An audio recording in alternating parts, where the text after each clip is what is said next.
Hi, my name is Mary Boylan. I work in the undergraduate admissions office as one of the assistant directors, and I also serve as the alumni liaison with the alumni office. So I help with Sarah Martone and Pat here to try to get great alumni volunteers like you to help us with some different admissions events. So first, I'd like to say thank you for your help and willingness to volunteer with different admissions engagement events. Today I'll be going over college fairs and a little bit of background information on the college fairs, as well as what you can expect and what we would expect of you while you're at the event. So to get started, what are college fairs? So there's many different types of recruitment events, especially in the fall. That is a very busy time, but definitely a few in the spring too, where there's college fairs that are put on. Much like if you've ever been to a job fair or anything of that nature, it gives us a chance to set up and have exposure to students, and then for students and families to walk through and get materials, learn more about different schools, and have conversations, get their questions answered. So in terms of different fair characteristics, there could be as small as 20 universities at a college fair or as large as 200. So some of our national fairs, which I'll touch on.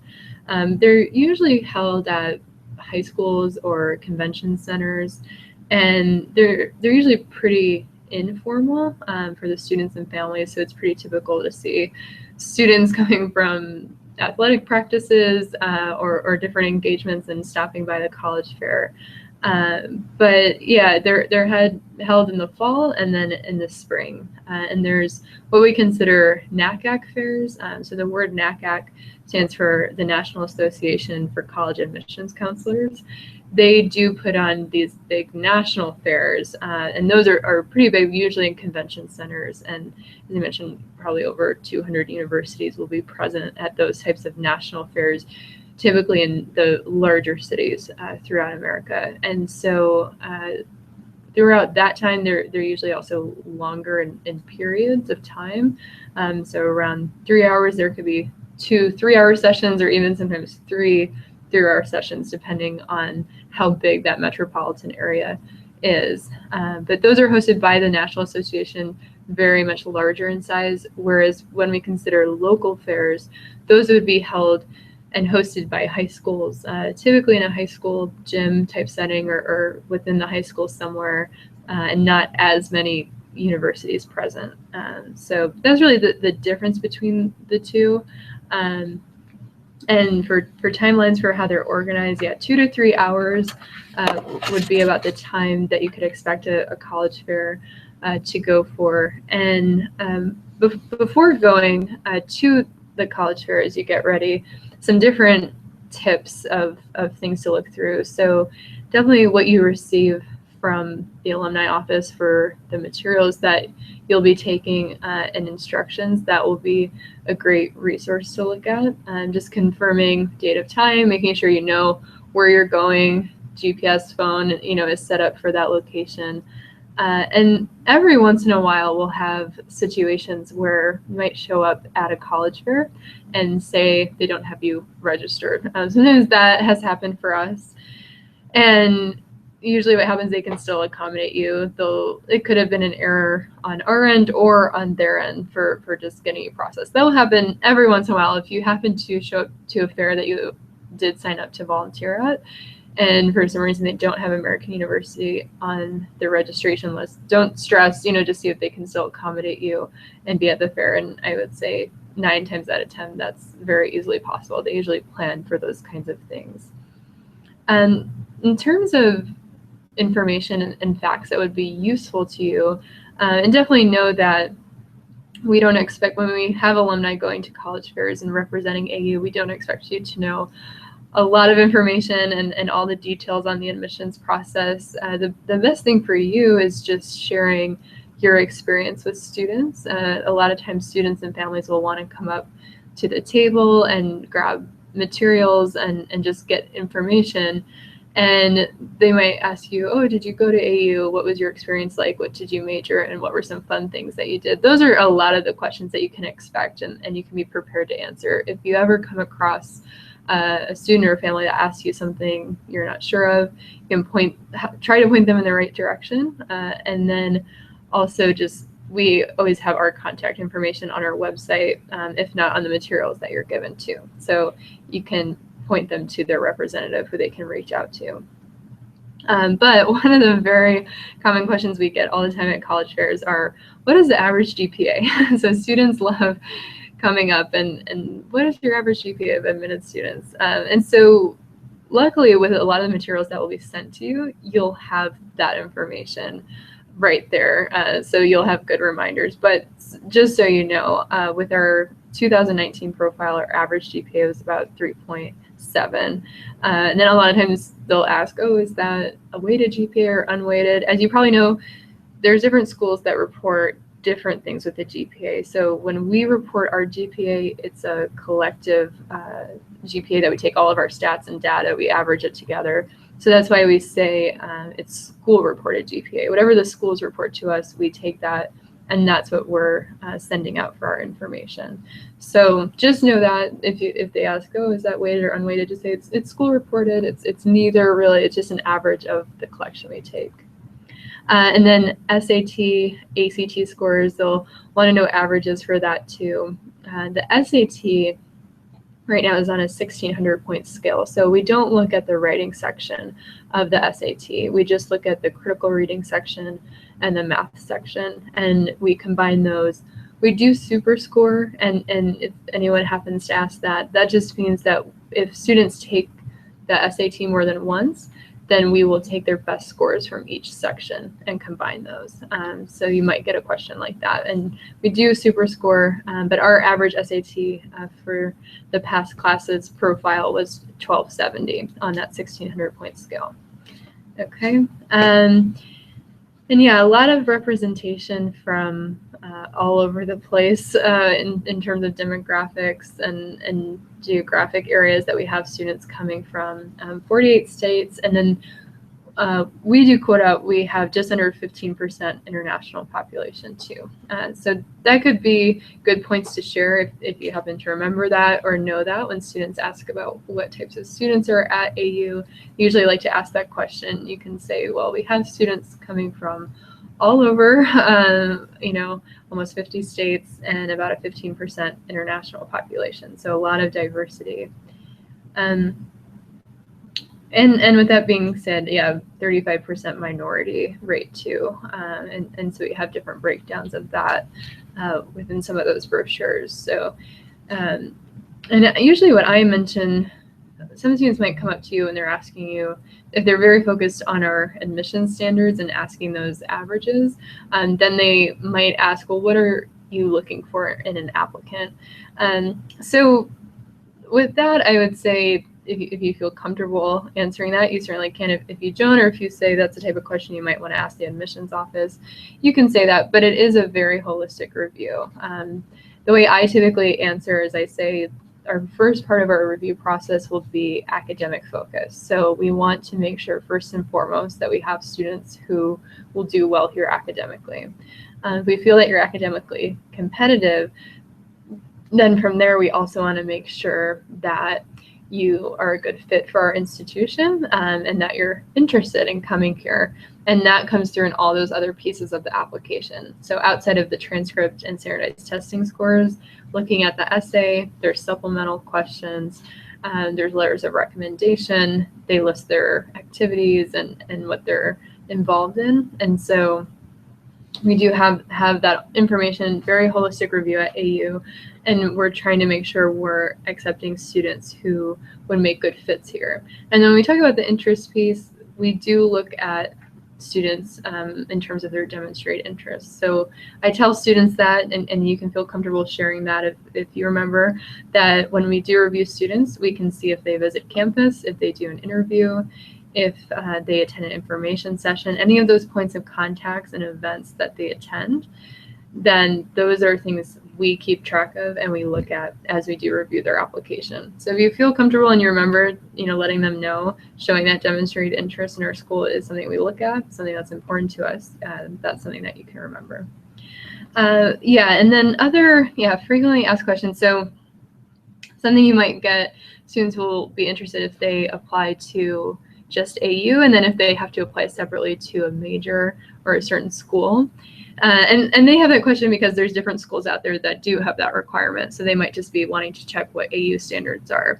And for us, the answer is you just apply to AU. If you're accepted to AU, that means that you're accepted under your indicated major of interest, or if you're coming in undecided, you can then declare by the end of your sophomore year or at any time. The only kind of major that requires something additional would be theater and musical theater. Those do require auditions they'd have to get into, but those are the only two programs. Otherwise, if students are accepted, they're accepted under their program. They don't have to apply separately. Okay. Do we have a required curriculum? So AU has the general education requirements. Those are 5 foundational areas where they do take classes in. So the answer is yes, we have our core courses for our general education requirements that we do require students to take classes in. Our honors program is something that we have within our material brochures, something that students find out about. It's a selective program that students can apply for, and they do receive a scholarship if they are accepted into the honors program. This year we accepted 20 students into the honors program, and those students received a $30,000 scholarship. So if you get any questions on the honors program, and you can always refer them, to the website. They can check it out for more detail. And if you happen to remember, just letting them know it is a separate application. It is a competitive program, but that it does have a scholarship component to it, so they can apply separately for that. And then what else? So students do like to ask what is, actually, especially parents like to ask what is the average financial aid package. The answer there is we don't have an average, and we don't have an average that we quote out for the financial aid. The reason is because we have students coming from many different backgrounds. We have students who are coming where they don't really necessarily come from families that are able to contribute anything to their college education. And then we have students on the other side of that spectrum. So we don't give out an average for financial aid because it can be deceiving probably for either groups of students. So the answer to that would just be we don't have an average financial aid package. However, we have met 100% of financial need for students who have applied to AU and been accepted here for the past 2 years. And we certainly plan to continue doing that. So you do meet 100% of financial need. Students are automatically considered for scholarship. So we do the best we can to meet students' needs financially so that they can attend here. But at that point, you happen to remember meeting the 100% of financial aid, or financial need, that's a great point to hit on if you get that question. And then, is housing guaranteed for freshmen? So housing right now is guaranteed for students for freshmen and sophomores. We guarantee it for the first 2 years. We don't require any students to live on campus, but we do guarantee it for them for the first 2 years. And then after that point, we see a lot of students, and as you might know, probably from your experience, going to AU, living off campus, sometimes in the area, so they're so close to campus, grouping with their friends and doing that. So you could probably give your own personal anecdotes of what your living situation was like at AU. They would love to hear that. So you might get questions about early decision. And as you may or may not know, so early decision is something that students can do. They can apply to us under early decision, and that means that they're signing a binding agreement that they're agreeing to come here should they be accepted. So we have 2 different dates for early decision, and these are in the brochures as reminders, and you can point out to them. November 15th. It's November 10th, this upcoming year, November 10th and January 10th. Students can apply for early decision. And the thing that I usually stress to students, and you don't feel like in your position you have to, hopefully they'll be talking with us if they're really interested in early decision, is just that they do need to be 100% committed that this is their top choice and they'd like to come here. Any more questions specific to early decision you might get about finances and how that works, definitely feel free to point out the admissions contact information. We're very used to having those conversations with students and families about figuring out if that's the right choice for them, but we do offer early decision if that's something they're interested in, and those are the main deadlines to remember. And then we are a test optional school, so that means that students can apply to us without submitting standardized testing scores. And students might say, oh, I think that might hurt my chances of getting in, and just let them know applying test optional does not hurt your chances. It usually benefits students who can show through their transcript they're very strong academic students, but perhaps are not strong standardized testing takers. So we don't want those students to be at a disadvantage when they apply to AU, and that's why we have test optional. So that's that. And then I kind of hit on briefly, what if you don't know the answer? What if you don't remember all that information I just went over? That's okay. Don't feel pressured if something comes up and you just simply are like, I'm not sure. Don't feel any pressure to have to come up with something. You can say, feel free to check out our website. I'm not sure of that answer. I know something I would probably say I would never want to mislead anyone or do that. So you can always point to the website, point out our information if something should come up that you don't remember or you just don't know, and that's fine. And that's kind of our job on the back end to get anything resolved. So as you do prep for different fairs, with the local fairs and for the national fairs too, reviewing the recruitment materials and information about the event. That would be a great thing if you're able to do that, especially if this would be your first time doing a fair, looking a little bit at those recruitment materials, maybe just getting a little bit familiar, especially some of those frequently asked questions I went over. Those will be ones you can 100% expect to get asked. So if you're able to be prepared with some answers on those, that would be very helpful. And then the information about the event. So what time to be there. A lot of the events have dinners or at least some kind of hors d'oeuvres or something for the representatives. So if you like to take advantage of that, paying attention to that information on there. If the materials have not been received, so if you don't get your materials for the fair at least 3 days before the event, then you'll definitely want to contact Sarah here over in the alumni office. Okay, and yeah, from the start time of the event, so if the fair starts at say 7 o'clock, you want to get there at least at 6:30, so you have time to set up and get ready. So give yourself plenty of time, especially if this is your first time doing a fair, and that way you can be ready to go. For the national fairs, definitely know that there will be an admissions representative there. We're required to be there for the national fairs that we're signed up for. So those types of fairs, you won't be on your own. You'll actually be with one of us, and that can be fun. I always like when I have alumni at any of the national fairs, I get to talk with them and get to know them, learn on their experience a little bit. And yeah, but you will have an admissions rep with you at the national fairs. So still though, reviewing the recruitment materials and just knowing the information about the event, that's the main thing for getting ready for the NACAC fairs. Okay. And web resources that you can look for. You do have different resources on the website through the Alumni Association website, it looks like. And if you wanted to do a virtual tour at AU just to get yourself familiar, we do have that within the AU website. Just discover AU at the end of the address there. And yeah, looking at this PowerPoint too can hopefully get you ready. Sometimes we get questions from the alumni for what they should wear to a college fair. So I would say what you wear to work is appropriate. Business casual is great, and kind of business professional. Keeping electronics away and silence, that's definitely a rule of thumb that we go by so that we're not distracted by anything. We're kind of attentive, ready to be there to answer any questions and engage with students and families that come by.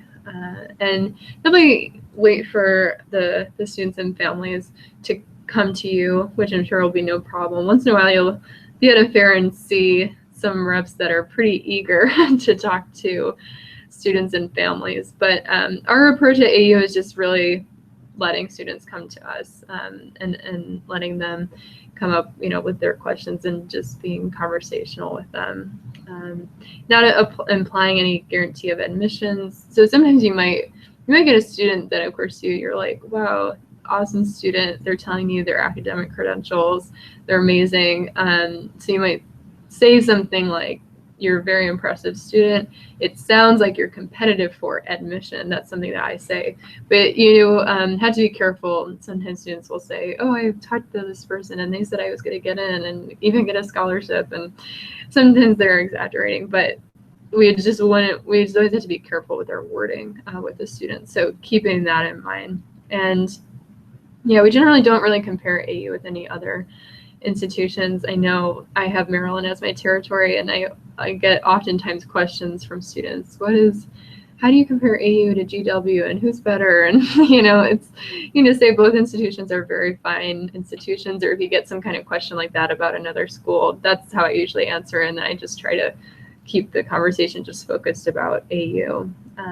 And the only things you'll be distributing there, you'll have inquiry cards that students can fill out, brochures, usually 1 or 2 different types of brochures there. So those will just be the only things that will be on your table that students can grab or fill out. And if you do happen to run out of any inquiry cards, you can record the student's information that would be on the inquiry card: name, address, email address, contact information, when they're graduating, all of that on a separate piece of paper or something.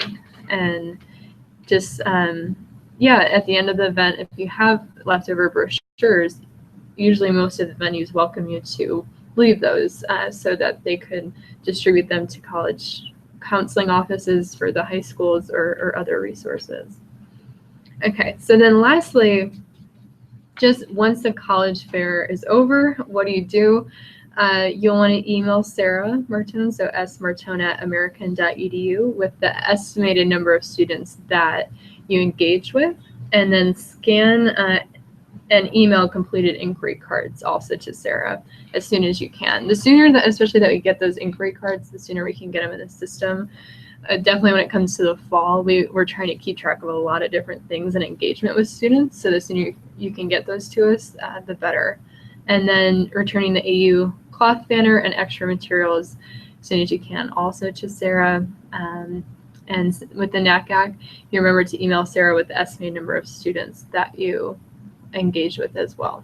So thank you so much again for your help with engaging prospective students to AU. It's a huge help, especially with some of those local fairs you might be doing for us. If as reps, we're not able to be everywhere in our territory at once, and so when we have alumni that are able to help us, it's great. And I know with my own experience working with the alumni, they share wonderful experiences, and I think the students like talking to them more than they like talking to me.